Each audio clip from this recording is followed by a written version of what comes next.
So this video is going to take you through how to set up a LAMP stack. And if you're not familiar what LAMP means, it's basically Linux, Apache, MySQL, and PHP.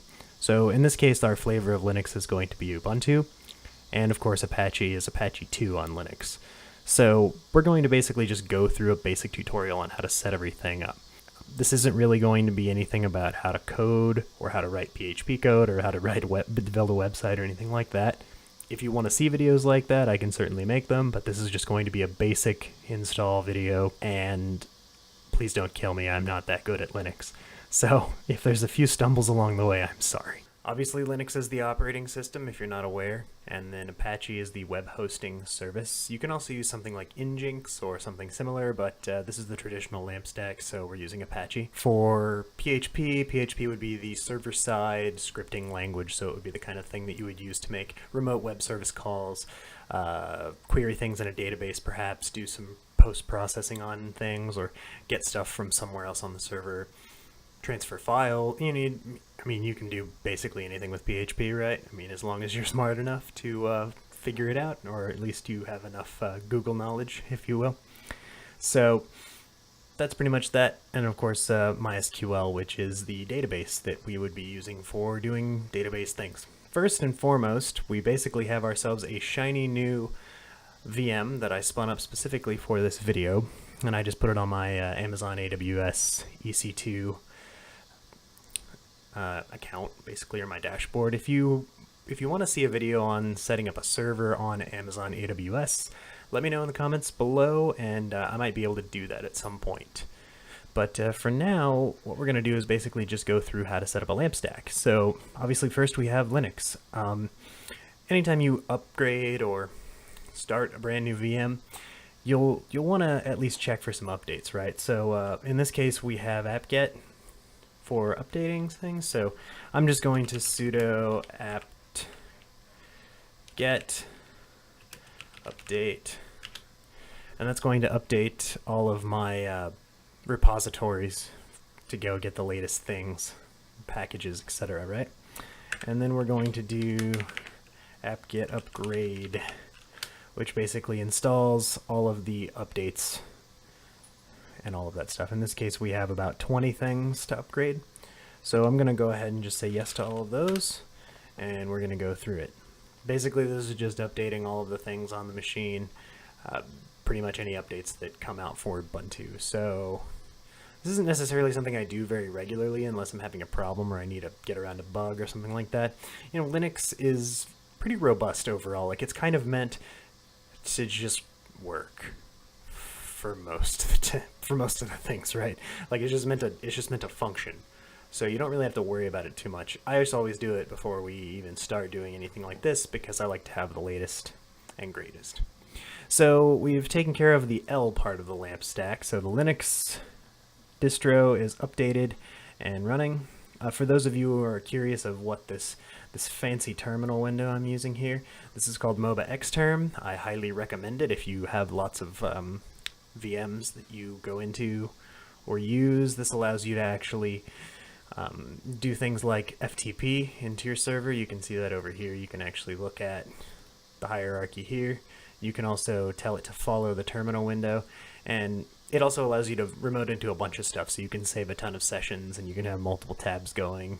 So it works really well for that kind of thing. So anyway, onward and upward. So we've done that. Next thing we're going to do is go ahead and install Apache. So for that, we're just going to sudo apt-get install Apache 2. So it's Apache 2 on Linux, or on Ubuntu rather. You'll have to look up various other distros. Most distros just have Apache or some other web service. You can use another web host if you want. Once you install Apache, you should be able to, it should basically just start and run as a service already. And if we take our host name, we go to Le Chrome, or your preferred web browser, and we jump to that, you should see a page like Apache 2, Ubuntu, So we can see that we've successfully installed Apache, right? So with that being said, we've got Apache going. If we were to go over to like var and www and HTML, we should see index.html, which if I open with my default program. Oh dang, really? Are we gonna go through that? More apps. Notepad++. Okay, so now you probably noticed I can actually delete the file there. That's super, super helpful because before it wasn't actually letting me delete the files at all. Kind of a problem. So I was trying to update this file so that I could show you guys how that works, and I had a permissions issue on my server, and it was a big mess. Basically, I'm going to see, let's look. Perfect, I'm going to use this file. We're going to throw this file up on the server. We're going to upload that real quick. So Apache on Linux, at least, I've had mixed results on Windows, but Apache on Linux, for the most part, doesn't really care too much about you reloading the server at all. As you can see, now we've got our Hello World page, so it kind of works. This is like a test to show you that Apache is actually running, and everything is all nice and spiffy. So what we need to do now is install PHP, and also install the module for Apache so that we can have those two things link up together. Basically, there's a module for PHP on Apache. You can also add them yourself. You can just configure it if you want. I'm lazy, so I'm going to do it this way. So I'm going to do sudo app-get install lib apache 2-mod-php, and then also PHP itself. So both of those. Obviously, I've already got that on the server, and that's pretty much all you're going to need for both the module for PHP and also PHP itself. That's like this is your module, right? And that's PHP. So once we've got PHP installed and we've done that part, we can basically test that to make sure that's working by renaming our file here to index.php and then editing the contents of it to include this tag here, which is the closing and opening tags for PHP, and then PHP info, which is just a thing that you can use to basically just dump the information for the version of PHP you have installed on the server, right? So if I grab my session, oops, if I grab my session ID here, and I go to a browser, paste that in, we should be able to get our PHP info. So you see we have hello world, oops. You see we have hello world at the top still, and then we have our PHP dump here to tell us all the modules we have configured and all that jazz. So at this point we have PHP and it's up and going. So obviously some distribution packages are a little different than just standard, as you saw. You know, we have Apache 2 and things of that nature. In the case of MySQL, you actually want to do sudo apt-get install mysql-server. It's going to launch you into this immediately.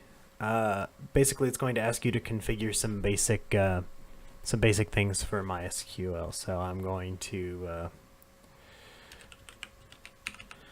go ahead and configure a few of these things. It'll ask you to make a root password,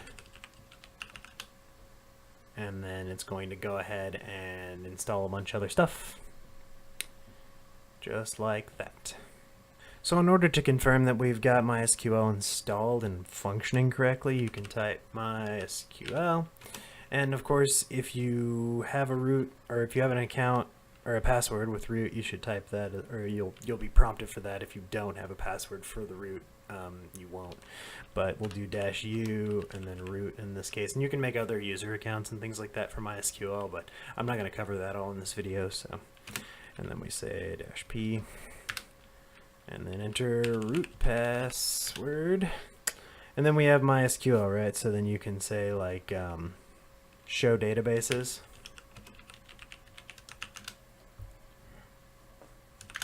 Make sure you have a semicolon after that. And then, you know, we have some databases. So that basically just shows that we actually have it in here, and you can obviously create tables and things like that in here. I mean, that's basically it for how to set it up, right? You can obviously test this if you're good, if you have some PHP knowledge. You can insert things into a SQL table or MySQL table, etc. But that's basically it for installing all the software. You basically just have to know sudo apt-get and know where you're going. So that's about it. I mean, we've basically proved that we have our MySQL working, we have PHP working, we verified that this is all connected. You'll have to probably add a few config bits to get the MySQL part working. I won't really cover that and waste your time in this video if you're not really looking for that kind of thing, but it's pretty simple to get it all installed. So that's really it for this video. If you have any more questions, comments, concerns, let me know, comment section below. There's also a huge wealth of knowledge. The LAMP stack has been around forever, so there's a lot of knowledge on the internet about it, served up by LAMP stacks, which is an interesting conundrum. And if you want me to make any more videos on this subject, just let me know, and I'll see if I can get some of that done for you. But until next time, thanks for watching, and I hope this was informative.